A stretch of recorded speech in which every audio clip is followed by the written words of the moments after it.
નમસ્કાર, આપ જોઈ રહ્યા છો સ્પાર્ક ટુડે ન્યૂઝ. અમદાવાદમાં SOMS કૃષિ ઉદ્યમિતાને અને ગ્રામ્ય પત્રકારિતાને સમર્પિત ભવિષ્યની દિશા SFIAના મુખ્ય કાર્યક્રમ SOMS 2025નું સફળ આયોજન ગાંધીનગર ખાતે મહાત્મા મંદિર કન્વેન્શન સેન્ટરમાં થયું.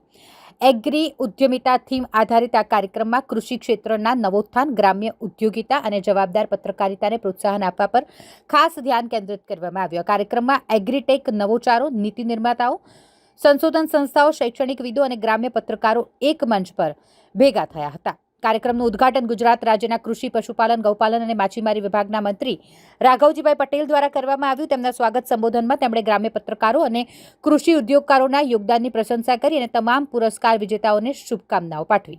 તેમણે જણાવ્યું કે ભારતની કૃષિ ઝડપથી બદલાઈ રહી છે અને નવોચારોના કારણે ખેડૂતોને નવી દિશા મળી રહી છે. તેઓએ જણાવ્યું કે ભારત આવનારા સમયમાં ખાતર ઉત્પાદન ક્ષેત્રે પણ નેતૃત્વ કરી શકે તેવી સંભવિતતાઓ ઊભી થઈ છે. मैं डॉक्टर सुहास बुदे, मैं विदर्भ इंडस्ट्रियल एसोसिएशन का वाइस प्रेसिडेंट. आज ये यहाँ पे जो चर्चा सत्र की आयोजन हुआ है वो सॉम्स के ऊपर है. सॉम्स यानी soluble fertiliser, micronutrient, organic fertilisers, इसका एक कॉन्सेप्ट है. तो जहाँ जहाँ हमारा मानना है कि जहाँ जहाँ बहुत उन्नत खेती हो रही है, महाराष्ट्र में बोली या कहीं दूसरे प्रदेश के दूसरे भागों में, वहाँ ये कॉन्सेप्ट का ही चलन ज़्यादा है. और हम चाहते हैं कि इस कॉन्सेप्ट को गवर्नमेंट की मान्यता मिले और ज़्यादा से ज़्यादा लोग इसको अडॉप्ट करें. इसका रीज़न ये है कि ये जो कॉन्सेप्ट है एक्सेसिबिलिटी भी कम कर रहे हैं, सॉइल की हेल्थ भी इम्प्रूव कर रहे हैं और ईल्ड भी बढ़ा रहे हैं. महाराष्ट्र में जहाँ इस कॉन्सेप्ट पे काम होता है वहाँ पे 4 फोल्ड्स 5 फोल्ड्स इनकम जनरेशन ज़्यादा हुआ है फार्मर्स का. तो ये बहुत इम्पॉर्टेंट है कि इस तरह की टेक्नोलॉजीज़ को बढ़ावा दिया जाए.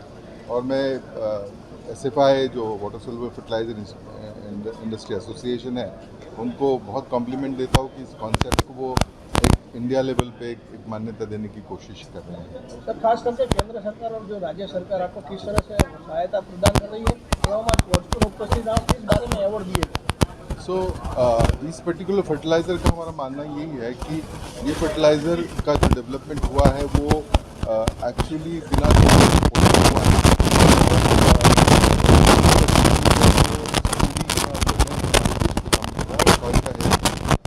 बहुत ये आज ये पत्रकारों को अवार्ड दिया जा रहा है. मुझे लगता है कि पत्रकार ये अनसंग हीरोज़ है हमारे एग्रीकल्चर इकोसिस्टम में.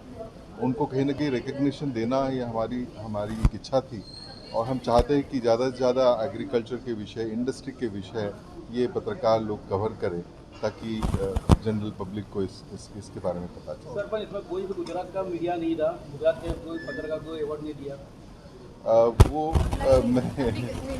दिस इज एप्लीकेशन बेस्ड था जो अप्लाई करते थे. तो मे भी शायद इस बार हम लोग शायद लोगों के पास पहुंच नहीं सके.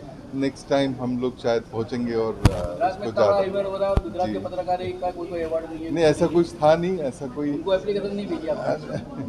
So it was first come basis पे, मैंने एप्लीकेशन बेसिस पे था. मे भी अगली बार थोड़ा ध्यान रखेंगे हम लोग कि गुजरात में इसका प्रचार ज़्यादा हो. यहाँ की टीम को मैं रिक्वेस्ट करूँगा, जो गुजरात की टीम है हमारी. Rajiv Chakraborty, president, national president soluble fertilizer industry association. Soluble fertilizer industry association 7 राज्यों में रजिस्टर्ड है और इसकी शाखाएं और इसके जो पार्टनर एसोसिएशन है वो पूरे भारतवर्ष में फैले हुए हैं. हम लोग स्पेशलिटी फर्टिलाइज़र जिसको लेकर अभी बहुत चर्चा हो रही है कि चाइना ने उसको बैन लगाया और बहुत सारी बातें चल रही है. हम लोग स्पेशलिटी फर्टिलाइज़र पे पिछले 30 सालों से काम कर रहे हैं और हमारे साथी पूरे भारत में स्पेशलिटी फर्टिलाइज़र के ज़रिए फार्मर, किसान का इनकम बढ़ाने के लिए जो प्रयास हुए हैं और जो सक्सेस मिला है उस सक्सेस को अलग अलग जगह पे देश के कोने कोने में पहुंचा रहे हैं. हम इस सक्सेस को सिर्फ देश में ही बात नहीं करते, हम विदेशों में भी बात करते हैं और हम पूरे विश्व का आह्वान करते हैं कि वो इस मॉडल को जांचे परखे और इसको अपनाएं. आजकल के जो कार्यक्रम था कृषि के एग्री था, लेकिन मीडिया का अवार्ड का फंक्शन भी दिखाई दो. उसका ये क्या है? हम लोग मीडिया को, खास करके जो कृषि में काम करते हैं, उनको एक बहुत ही ज़रूरी पार्टनर मानते हैं कृषि के उत्थान में. उनका बहुत बड़ा कंट्रीब्यूशन है। वो हमेशा कैमरे के पीछे रहे, वो उनकी कभी बात नहीं होती। तो हमने ये सोचा कि उनको ये प्रोत्साहन दिया जाए कि वो लोग इस पे और गहनता से काम करें, किसान के करीब जाए, रिसर्चर के करीब जाए और उन कहानियों को, उन सक्सेस स्टोरीज़ को लेके आए जिससे भारत का गौरव बढ़े।